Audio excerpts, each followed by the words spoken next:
من وقت مش بعيد، يعني من 10 15 سنة، كان في طريقتين بس علشان تجيب فلوس انت ما تعبتش فيها، او تعبت فيها مرة واحدة وهي اللي بتجيب لك فلوس شهرية. الطريقة الأولى إن أنت تحط في البنك ما لا يقل عن 1,000,000 جنيه، وبالفوائد بتاعتهم تقدر تعيش وتصرف كدخل شهري. الطريقة التانية إن أنت تشتري عقار وبعد كده تأجره، وبفلوسه دي يدخل لك دخل سلبي. النهارده كل واحد، حرفيا كل واحد، يقدر يدخل فلوس حتى وهو نايم، من غير ما يحط في البنك 1,000,000 دولار، ومن غير ما يضطر يشتري عقار، ومن غير ما يضطر يبقى عنده ثروة كبيرة علشان يحطها في البنك او يحطها في العقارات او في الأراضي علشان تجيب له فلوس. انت مجرد ما انت عندك موبايل ونت، فانت تقدر فعلا تعمل فلوس حتى وانت نايم. الزمن ده زمن المتناقضات، ناس كتيرة قوي بتعرف تعمل فلوس بمنتهى السهولة، وخصوصا الشباب الصغير اللي طالع جديد، وناس بتعافر علشان تدخل حتى 1000 جنيه في الشهر. طب تعالى نشوف ليه وازاي اصلا الحياة اتطورت كده، ومفروض احنا في الوقت ده نعمل ايه. خ- زمان كان الشخص الثري هو اللي عنده أرض، ويقول لك البيه الباشا راح البيه الباشا جه. ليه؟ ده عشان عنده أطيان وعنده أراضي فبتنتج محاصيل وبيبيعها، فبيبقى مليونير. بعد شوية بقى الشخص اللي عنده مصنع، بعد شوية الشخص اللي بيعمل تجارة. الزمن، كل زمن وليه السكة بتاعته اللي تخلي الشخص غني. الزمن ده اللي هيعرف ايه اللي بتخلي الناس أغنياء وبيعرفوا يجيبوا فلوس وبيستغلوها، هم دول اللي هيبقوا البشوات بتوع العصر ده. فانت عشان انت تعمل ثروة، فانت فعلا محتاج تستخدم الانترنت والذكاء الاصطناعي بشكل ذكي علشان تقدر تدخل فلوس حتى وانت نايم. في ناس لسه بتستوعب الموضوع والزمن بيجري وبتدخل على حاجة جديدة، وفي ناس بتقولك طب أجرب، أنا هخسر إيه؟ لأن الموضوع لا محتاج رأس مال، ولا محتاج مهارات صعبة، ولا أي حاجة. كل اللي محتاجه موبايل وإنترنت.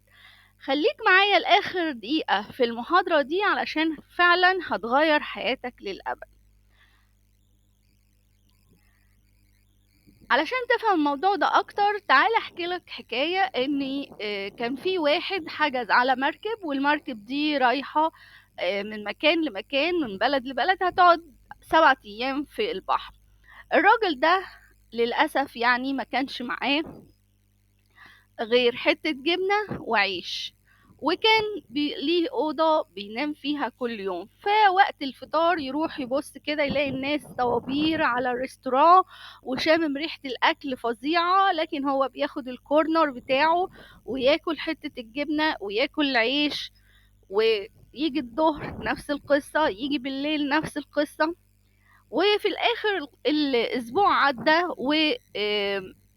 ووصل للبلد اللي هم كانوا رايحينها. من تقاليد الناس اللي بتسافر بالمراكب الكبيرة دي أو بالبواخر إن القبطان لازم في آخر يوم يسلم عليهم واحد واحد. فجه يسلم على صاحبنا دوت وراح قال له يا ريت الأكل يكون عجبك. قال له لا، أنا حاجز من غير أكل. قال له مفيش حاجة عندنا اسمها من غير أكل، كل التذاكر اللي موجودة محجوزة بالأكل وبالنوم. وقتها الراجل زعل جدا وتحسر جدا ان هو فوت على نفسه فرص كتيرة جدا، واكل وشرب ودلع، وهو استخسر اصلا يسأل هل التذكرة اللي هو حاجزها دي شاملة البيد وبريكفاست والدينر ولا لا. انت في نفس موقف الراجل ده. انت التذكرة بتاعتك او الموبايل بتاعك بيقولك انت ليك خيرات كتيرة قوي، كل اللي انت مطلوب منك انك تو اسك، تسأل ازاي، ايه الطريق، والطريق مفيش اسهل منه للي عايز يتعلم واللي واخد الدنيا بجدية اكتر. بره استوعبوا الموضوع ده بسرعة لأن هم ناس كرياتيف وفاهمين الدنيا فيها ايه. ف50% من الشعب الأمريكي بيعمل سايد بيزنس من البيت علشان يحسن دخله. واحنا حظنا أحسن منهم لأن فرق العملة يعني هم لما بيكسبوا بالدولار وبيصرفوا بالدولار، لكن احنا هنا فعلا ده اللي ما يكسبش بالدولار دلوقتي ولا يفكر انه يعافر في موضوع هيكسب منه بالجنيه المصري فيعني يفايته كتير. فرق العملة ده ممكن يكون احسن حاجة حصلت لك، ان انت هتشتغل وتكسب بالدولار وتصرف بالجنيه المصري، ففرق العملة رهيب هيعمل قفزات في حياتك. فاحسن وقت اللي تعمل فيه ثروة هو الوقت ده، وهتقول وداعا لأي أزمة مالية بعد كده. طب هتعمل ده ازاي؟ موضوع بسيط جدا جدا، خليك معايا. اول حاجة تعرف ايه المشاريع اللي بتكسب بالدولار، وده انا عاملهولك في كورس مسمياه افضل 11 طريقة مضمونة ومجربة للكسب بالدولار. هقولك ستيب باي ستيب ايه مميزات كل طريقة وايه عيوبها، ومش هسيبك بس، ده انا هبقى معاك تنفذها. ومش بس كده، ده انا هبقى معاك ازاي تسويها. يعني 4 5 كورسات في كورس واحد. اي كورس في الدنيا بيديك طريقة ويسيبك، لكن انا بديك ال11 طريقة بكل مميزاتهم وعيوبهم علشان اديك فرصة انك تختار الحاجة المناسبة لامكانياتك ومهاراتك والباشن بتاعك. في حاجات هتحتاج رأس مال ممكن تلغيها خالص زي الاي كوميرس والافيليت والحاجات دي. وفي حاجات تانية لا، سهل جدا تنفذها وبتكسب احسن 100 مرة ما يكون عندك اكتر من 1,000,000 جنيه في البنك. طب بعد ما تعرف ال11 طريقة دول، هتختار منهم تشوز، هتختار منهم حاجة او 2 علشان تبتدي تشتغل بيها وتكسب بالدولار. واخر حاجة اهم حاجة الاكشن. مش مجرد يعني لو انت لا قدر الله مريض او اي حد مريض ولا حد عايز يخس وراح لدكتور الدايت وكتب له الروشتة وما نفذهاش، هل دي غلطة الدكتور ولا غلطة الشخص اللي ما نفذش؟ فاهم حاجة ان انت تنفذ. وانا عامله لك بلان ازاي تبدا خطوه بخطوه، وازاي تنظم وقتك وعلشان توصل لنتائج اللي احنا كلنا نفسنا نوصل لها. طب اهم حاجة تعرف ايه العقبات بتاعتك.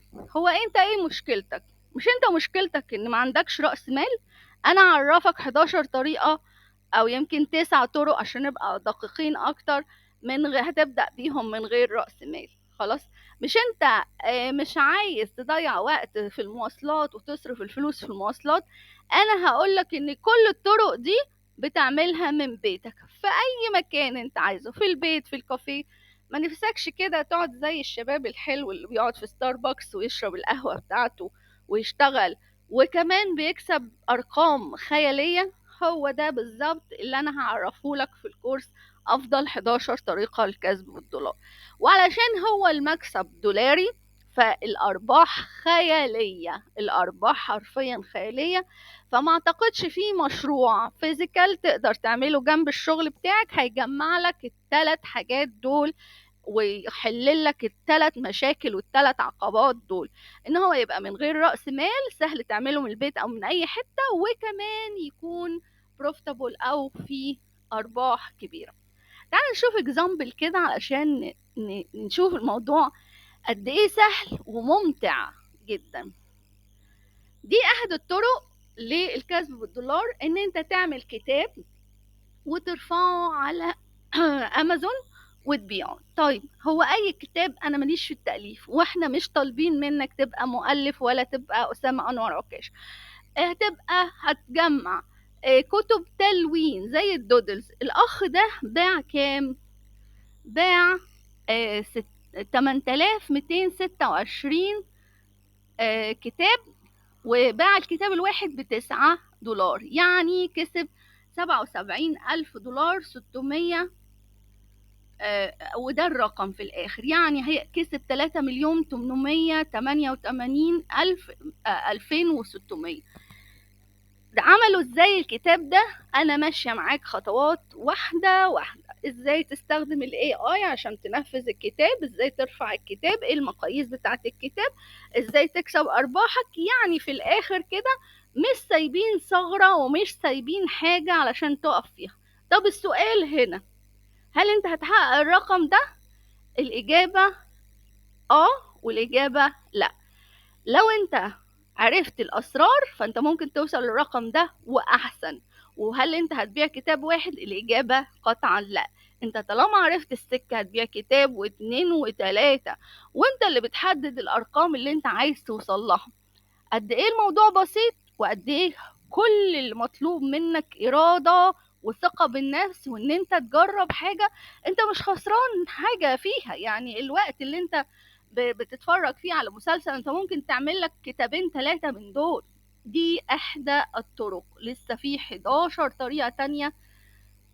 انت ممكن تختار واحدة واتنين او تلاتة. علشان كده بدعوك انك ما تضيعش وقت تاني. ويعني فكر انت لو ابتديت من سنة او سنتين في ان انت تعمل فلوس اونلاين، كان زمان وضعك المالي دي حاجة تانية خالص. فما تكررش اخطائك. بدعوك للاشتراك في كورس افضل 11 طريقة للكسب بالدولار بدون رأس مال وبدون مخاطرة. انت ما عندكش اي حاجة تخسرها. انت كل الحكاية انت محتاج تركز وتمشي على الخطوات واحدة بواحدة. وانا بقول لك الابلكيشن اللي هتنفذ عليه اي حاجة والابلكيشن اللي هتبيع عليه اي حاجة، ومش بالتعقيدات خالص. مجرد ان انت هتحط الايميل هتلاقي الابلكيشن فتح، يعني بيس اوف كيك. فانت هتتعرف معايا في الكورس ده ايه هما ال11 طريقة علشان تعرف ايه مميزات وعيوب كل طريقة، علشان تختار المهارات والقدرات اللي ماشية مع الباشن بتاعك ومع الحاجات اللي بتحبها. والأهم أنا بعلمك إزاي تحقق دخل سلبي دولاري. يعني إيه؟ يعني فلوس فعلا وإنت نايم بتحققها، ومش بس فلوس ولا أي فلوس، لا بالدولار. يعني بجد مفيش ألذ من كده. أنا كبزنس كوتش مريت بقالي 10 سنين بدي استشارات للستارت اب بزنس. حاليا اي حد بيجي يكلمني في استشارة انا بنصحه ان هو يحول البيزنس بتاعه اونلاين ويكسب بالدولار، وبيشوف الفرق فوق الفظيع. لان الاولد سكول ان انت تعتمد على تجيب مكان وتبقى فيزيكال، حرفيا عايزة رأس مال رهيب ومخاطرة رهيبة جدا. فانا بعلمك بقى ازاي تحقق دخل دولاري وتضاعف ارباحك علشان يوصل من 500 دولار لاكتر، حسب المجهود اللي هتحطه وحسب الاستراتيجية اللي انت هتتبعها وحسب جديتك واصرارك على انك تنجح. هتعرف ايه اهم المواقع اللي هتبيع عليها، والاهم ايه المواقع اللي هتنفذ عليها، وكلها مواقع ايه مجانية. يعني انا مش هكلفك اي حاجة في المواقع دي. الأهم إزاي تسوق المنتجات والخدمات دي، المواقع اللي بتسوق لك المنتجات والخدمات وتضاعف أرباحك بدون ما تدفع إعلانات ممولة.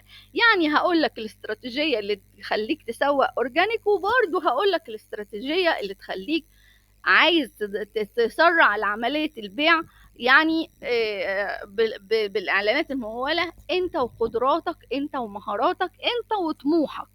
أوكي؟ طب الخلاصة، لو انت لحد دلوقتي معايا فانت شخص فعلا تستحق ان حياتك تبقى افضل. ليه؟ لان انت شخص عندك فعلا طموح، مش شخص عادي عايز يبقى زي البشر اللي بيعافروا عشان لقمة العيش. فلو انت ست بيت عايزة تشتغلي من بيتك وما تتبهدليش في المواصلات، وعندك بيتك وعيالك، لو انت موظف ونفسك تدخل دخل محترم لعيلتك وحياة كريمة، او لو انت شاب لسه بتدور على شغل وفرص العمل مش لاقيها، لو انت كوتش او جرافيك ديزاينر او رايتر او فوتوغرافيك او انتربيونير، فالكورس ده معمول ليك.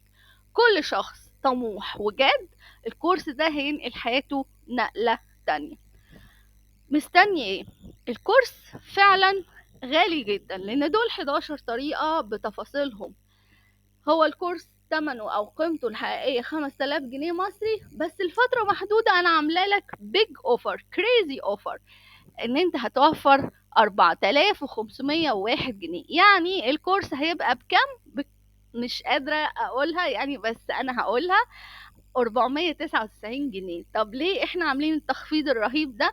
علشان احنا عايزين نشجع اكبر قدر من الناس اللي يبقوا سكسس ستوري، واللي نقدر نفتخر بيهم ونتكلم عنهم بكل حب. العرض ده لأول 10 فقط. لو انت مهتم احجز على الرقم الموجود على الشاشة. استنى قبل ما اخلص العرض، في استشارة قيمتها 1200 جنيه لأول 5. الاستشارة دي يعني هتبقى متفصلة عليك، علشان لو عندك أي عقبة هنقدر نحلها مع بعض. يلا مستني ايه؟ هشوفكوا في الكورس وتبقى انت قصة النجاح القادمة.